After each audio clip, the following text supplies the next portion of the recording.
Honorable Ministers, the President. Good morning to all and welcome to the final cabinet meeting of this presidency.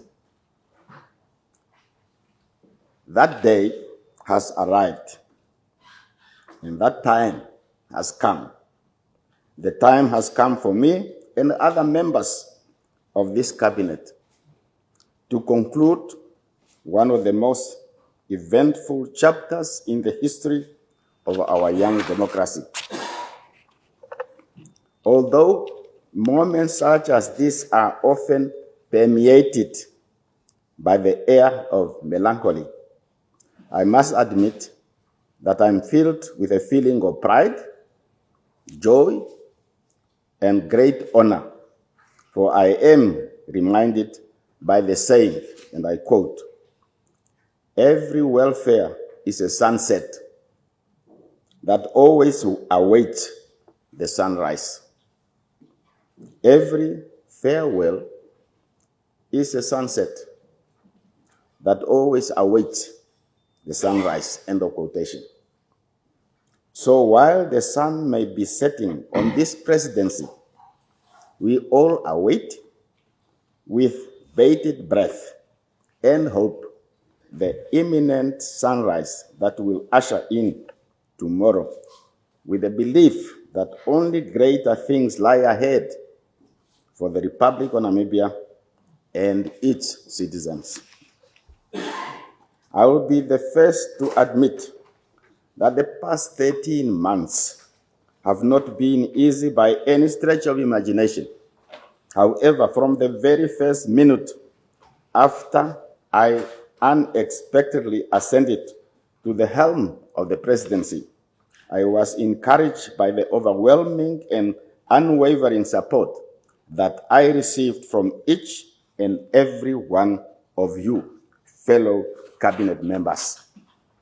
Amidst the grief and the tears experienced as a result of the passing of our third president, His Excellency Dr. Hage Gottfried Geingob, you did not miss a bit in carrying out your duties of administering and executing the executive functions of government with diligence and dedication.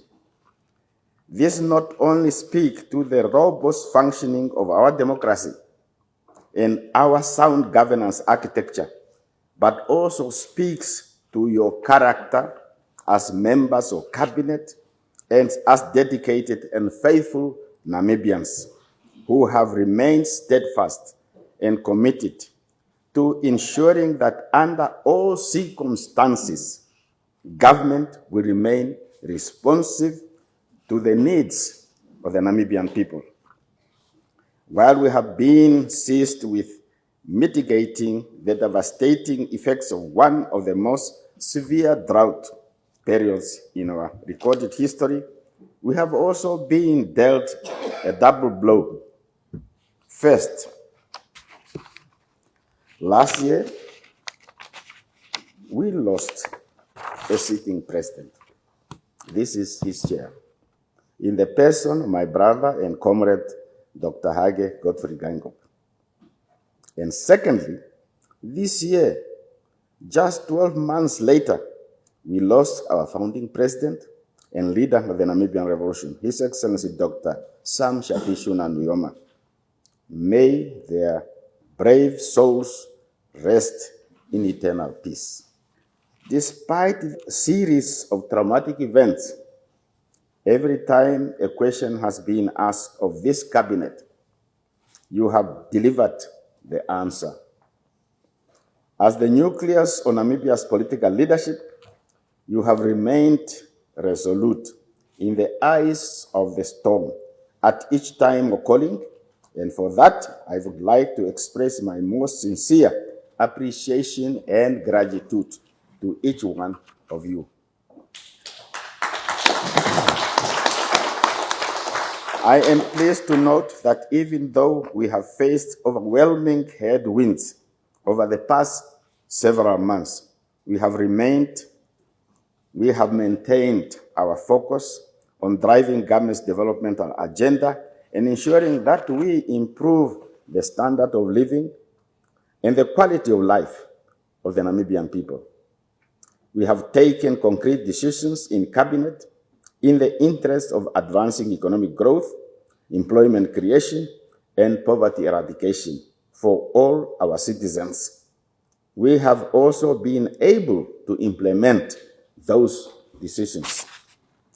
Nearly a decade ago, when President Geingob opened the first cabinet meeting of his tenure, he stated, and I quote, "The focus of this administration is therefore to address the prevailing inequalities in the socio-economic architecture. This will involve looking at the range of choices of how to go about redressing the myriads of imbalances which exist due to the policies of past systems which promoted racial exclusion. Today, I can proudly state that indeed this administration has made several inroads aimed at addressing inequalities, as well as ensuring greater inclusion of previously disadvantaged groups within Namibia's economy. The economic outlook remains positive with the discovery of oil and gas, discoveries of mineral resources, and the vigorous promotion of green industrialization and the blue economy. This administration's efforts at promoting investment and economic growth over the past years has ensured that there are a number of green shoots on the horizon. As our economic performance continues to rebound from the effects of COVID-19, we can look forward to the potential of green hydrogen and the oil and gas discoveries, transforming our economy into a new era of prosperity for the Namibian people. Furthermore, I am buoyed by the forward-looking SWAPO Party manifesto, which will form the basis of the agenda for the incoming administration of our President-elect, Comrade Netumbo Nandi-Ndaitwah. As a tried and tested leader, I have no doubt that she will continue consolidating the peace and unity we have enjoyed for the past 35 years and will usher in a new era defined by economic growth and opportunities for all Namibians.